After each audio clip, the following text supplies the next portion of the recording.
What's going on, YouTube? This is SG1 Sports, and our 2021 schedule previews and record projections continue with the Indiana Hoosiers, a team that America kind of fell in love with last year. I know you had Coastal Carolina and Liberty, but a lot of people really started liking this Indiana team because of the way that they played and the way that they came up with some big wins, some upsets. They beat Penn State early in the year, of course, and then they challenged Ohio State. And a lot of people expected this team or thought that this team should have been in the Big Ten Championship. Of course, the Big Ten changing the rules and all of that. And then they played Ole Miss and did not perform very well. So what are we going to get with Indiana in 2021? Well, I think the schedule could play a big factor in determining this team's success this next year. Let's look at it, and you can see the full schedule here. They were 6-2 last year, only one loss in the regular season, but of course lost that game to Ole Miss. Let's look at the games outside of their division first, and this is who they will play outside of the Big Ten East. They will get Idaho at home, Cincinnati at home, and what will be a huge game. Western Kentucky on the road, maybe a little bit tricky, I don't know. And then you've got Iowa on the road out of the West, Minnesota at home, and Purdue on the road. Iowa, I think, is going to be one of the top 2 or 3 teams out of the West. See, you didn't really want to play them, but only one of the top 3 teams is not bad. And then Minnesota and Purdue, I think, are middle of the pack. Purdue maybe towards the bottom. It's hard to really say for sure how that West is going to look outside of those top 2 or 3 teams. But yeah, not a horrible draw here for Indiana. I like it. I don't think it's too tough. No Wisconsin, no Northwestern. They do have 2 of these games on the road. But let's circle back now to the full schedule and go game by game. They do open up with that first game against Iowa on the road. That is going to be a very difficult matchup because we all know that Iowa is one of the tougher places to play in really the country. And so you got to play at Iowa. And we're assuming that it will be full crowds, full capacity. You know, I don't know what's going to happen between now and then, but again, when I'm doing these videos, I'm assuming full capacity, or at least, you know, I think at least we're going to have 50% capacity next year, hopefully 100% capacity. But anyways, that's a tough place to play, and Iowa is one of the better teams really in the Big Ten, I think, this year with everything they have coming back. Only lost like 2 games last year, and they were both one-possession games. So that's going to be a really tough matchup there right out of the gate. Idaho after that, you get an easy one. And then Cincinnati, the 3rd week of the season, at home for Indiana. That's going to be a great game. Cincinnati has a lot coming back, and we're going to find out a lot about both of these teams in this matchup. Will Indiana be 2-0 going into that game, or will they be 1-1? That's the question, and I'm really looking forward to seeing what could happen in that matchup. Western Kentucky is next on September 25th. On the road, Western Kentucky wasn't great last year, but traditionally they're a pretty good group of 5 team. And then they get into the rest of their Big Ten schedule. There won't be another non-conference game after that. It'll be Penn State on October the 2nd on the road. Penn State, you know, will want revenge after last year's game that ended in a little bit of controversy. Michigan State on October 16th at home for Indiana. And then it's Ohio State at home on October 23rd. They then go on the road to play Maryland on October 30th. November 6th, they will go on the road to face Michigan. Rutgers at home on November 13th. Minnesota at home on November 20th. And then on the road at Purdue on November 27th. And really what jumps out to me is the fact that their home and aways are not really spread out. You got back-to-back road games, Western Kentucky and Penn State. Well, first of all, before that, you got back-to-back Idaho and Cincinnati at home. Then they have back-to-back road games, Western Kentucky and Penn State. Back-to-back home games, Michigan State and Ohio State. Back-to-back road games, Maryland and Michigan. Back-to-back home games, Rutgers and Minnesota. And then a road game to finish it out with Purdue. So its schedule is really weird how they play 2-2 like that. Most teams, it seems like their schedules are split up a little better where you don't have too many back-to-backs at home or back-to-backs on the road, at least in the conference. So that's interesting. When you look at where their bye week comes, that's also interesting. It's between Penn State and Michigan State pretty early in the year. And again, it's just a tough schedule. I mean, they're depending on how good these teams are in the Big Ten, and we really don't know, but assuming that Michigan and Penn State are better than they were last year, you got both of them on the road. Maryland, a tricky team on the road. Ohio State, obviously going to be a tough opponent. Michigan State will probably be pretty good. Iowa's on the road.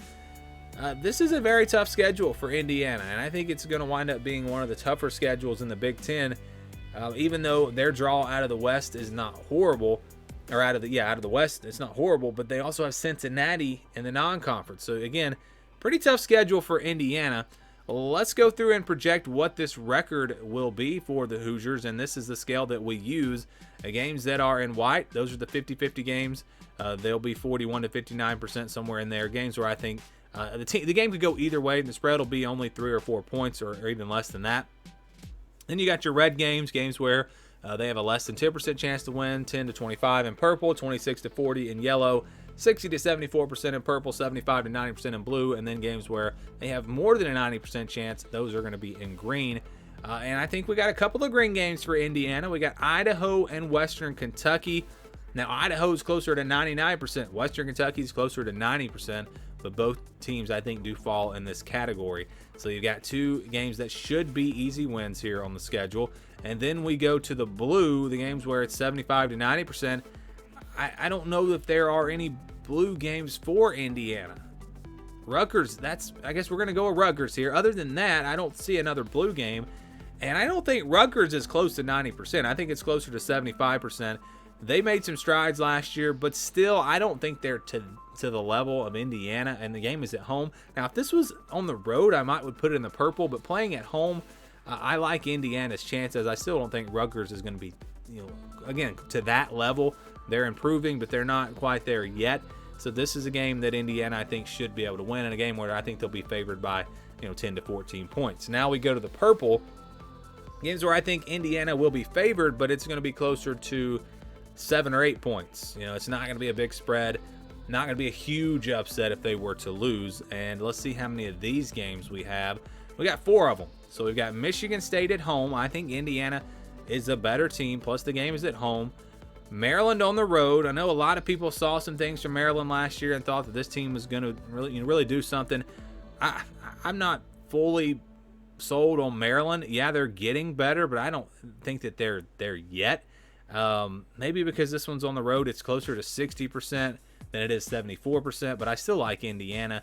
Minnesota at home. Again, because it's at home, I think that's why that's going to go into this purple category. And then Purdue on the road to close out the year. I've got that one also in this category. Again, closer to 60%, really. And Purdue, we'll see. I mean, Purdue's a team that has been kind of tough to figure out. I keep expecting them to really make that jump, and they have not done it yet.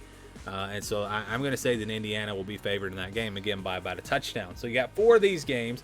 How about the games where they're going to be underdogs? And I really only have one of these, and that's going to be Ohio State. They're playing at home, though, so I don't think they're going to be a huge underdog. They played them tough last year. Ohio State's going to have a new quarterback. So, yeah, I think this is a game that Indiana has a chance in.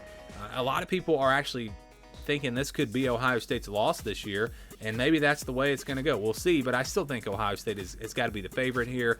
So we've got this one again in this 26 to 40% range in the yellow. That leaves Iowa, Cincinnati, Penn State, and Michigan. All 4 of these games, in my opinion, are 50-50 games. These are the swing games. I would probably favor Iowa. I would probably favor Cincinnati. That one's tough. Probably would favor Penn State. I would favor all of the opponents in these 4 games, but not by much. Not by much. And Michigan's kind of a tough team to figure out, only because it's on the road. I would say that Vegas would favor Michigan, but by that point, once we learn more about these teams, obviously that could change, and Indiana could definitely be favored in that matchup.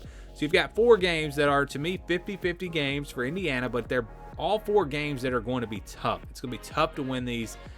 Cincinnati at home, that's the good news. But again, Iowa, Penn State, Michigan, all on the road. Very, very tough. So when we do our projection here, and this is not an official prediction, it's simply a projection based off of these percentages.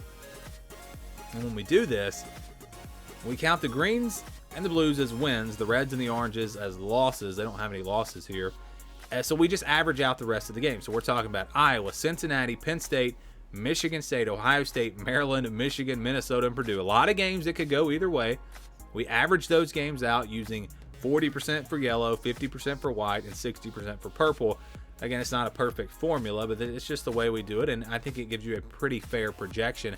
And based off of these numbers, the projection for Indiana, and it was close, but because they have 4 of these games in purple, it nudged the number up just enough to where their projection is 8-4 in 2021. Now, it was not far away from being 7-5, but they were projected to go 8-4. And I know Indiana fans are not going to like this. They're going to say, look, we only lost 1 game in the regular season last year. Got a lot coming back, should have a great year. It's just the schedule, and that's what I said at the beginning of the video. These schedules determine a lot about how this season is going to go for these teams.